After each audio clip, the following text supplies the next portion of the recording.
Hello and welcome back. I am Margaret Esfahani and I am here with Sister Shireen from the Brahma Kumaris. Welcome, Shireen. Hi, Margaret. How are you today? Fabulous. Awesome. So we are continuing to talk about the overall well-being of our soul. And, you know, I'm thinking a lot about it and how important it all is. And then I'm just realizing I'm thinking and I'm thinking and I'm thinking. Please help me figure out my thinking process here and tell me, you know, why thinking is important, or maybe I need to stop thinking. Yeah, silence is important, where you stop thinking, but you don't just get to silence. Yes. Right? You know René Descartes? No, you don't. Do you? Who? René Descartes. He is a French mathematician, and Okay. he was the one who founded the Cartesian coordinates. I know I'm getting way out of my... That's way above my head. Right. But that's okay. Please share. He was the one who said, "I think, therefore I am." I know that saying, so okay. He was the one who said that. And he was one of my first philosophers that I actually used to read before. I know I'm totally exposing myself as the nerd here, but that's just my background. What can I say? And so René Descartes, you know how he came to this conclusion that I think, therefore I am? I do not. So what he did, he was going in, I think, Louis the 14th or something, the gardens, the palace gardens. This was in 1800s. He was going through the palace gardens and he found, I'm not sure about the 1800s, but some time back, he was going through the palace gardens and there were machines at that point that used to come kind of move a little bit and stuff. I mean, very advanced for that period. You know, like little statues that used to move. Right. And then he realized that, oh, the machine cannot think, but I can think. Therefore, I think, therefore I am.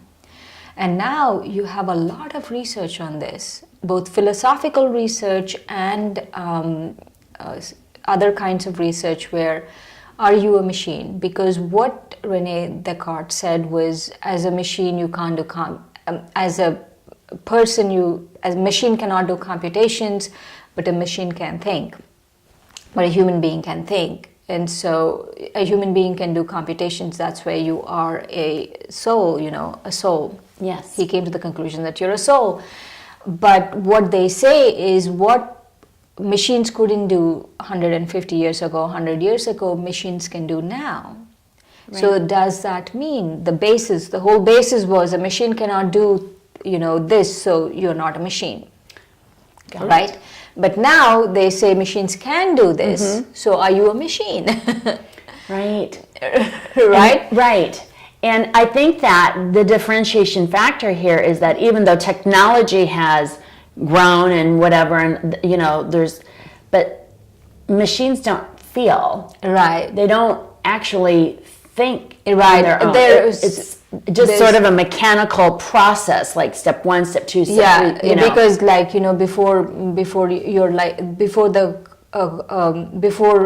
chess, before online chess was invented, they said, oh, a machine cannot play chess because it needs very complex thinking. Correct. You know, complex Yes. thinking.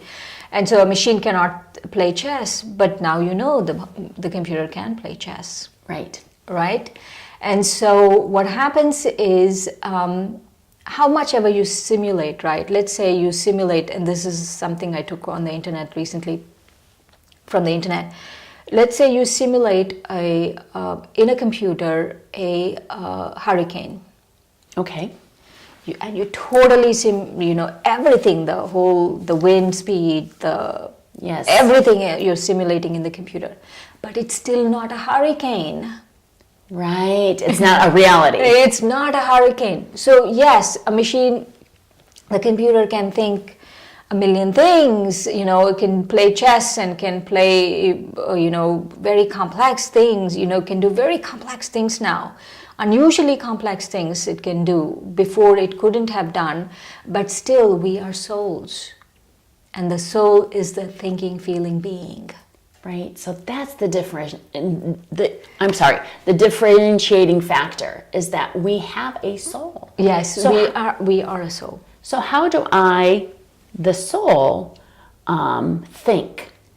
And so just like the body has certain characteristics, right? It has a volume, it has a weight, it has eyes, it has whatever. The soul has certain characteristics like thinking, feeling, differentiating, analyzing, memory. All of that is part of the soul. Correct. And so that's the soul. And then as a body, so we have to come back and we have to remind ourselves, I am a soul and I'm the thinking, feeling being.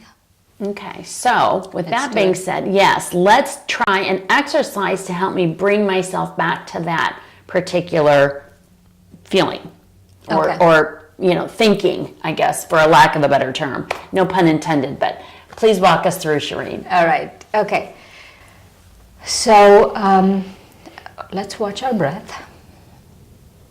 Just a couple of breaths in and out deeply, and watch yourself breathe. And now become aware of yourself as a soul.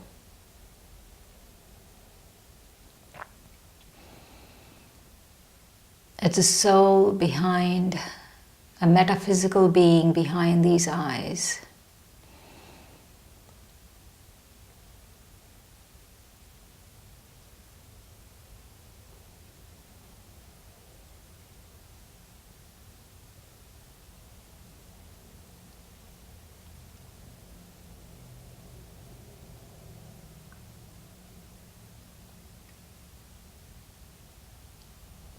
And from that vantage point, look at the body. The body has a shape, a size, a weight, a year it was born, a race it belongs to. It has a lot of physical attributes. Like volume, fat, thin, all of that. Look at that body.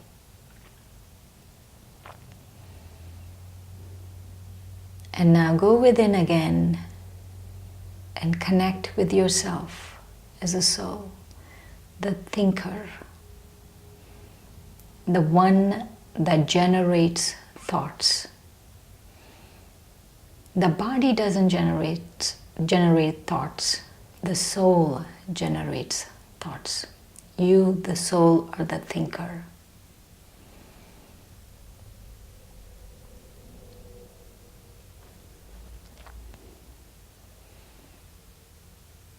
And you, the soul, have few attributes, few things that the body doesn't. The body is a machine, it's a wonderful machine. And it's always amazing how it performs its functions, like breathing and heart beating and eliminating waste and taking in food and digesting food and processing blood and everything. It's amazing how it does all of that. It's an amazing machine.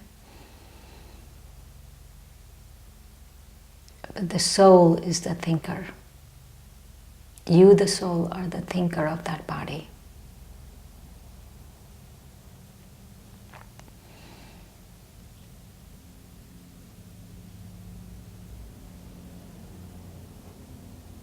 And you have some thoughts that no machine can ever have. Like love for your children. You have some feelings, aspiration for a higher purpose, a feeling of elation when you see something beautiful.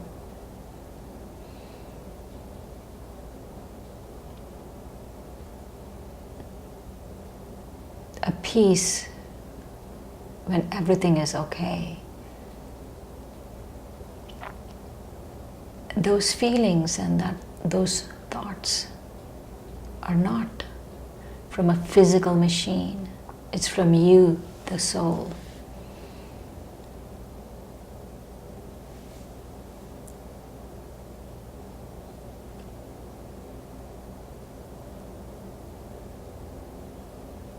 And to remind yourself again and again and again, I am a soul, I'm the thinking, feeling being, the animating force of this body.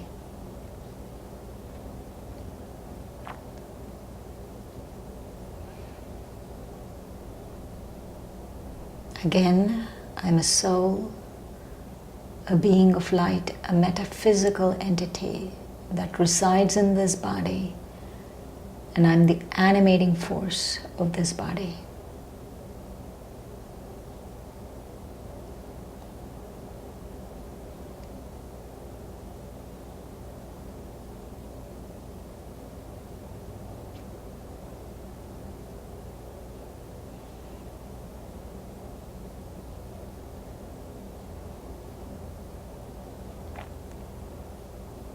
And understanding that the thinker is I, the soul, the experiencer, the feeler is I, the soul, I come back to this room.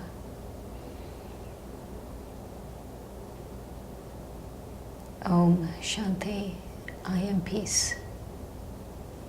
Om Shanti, Shireen.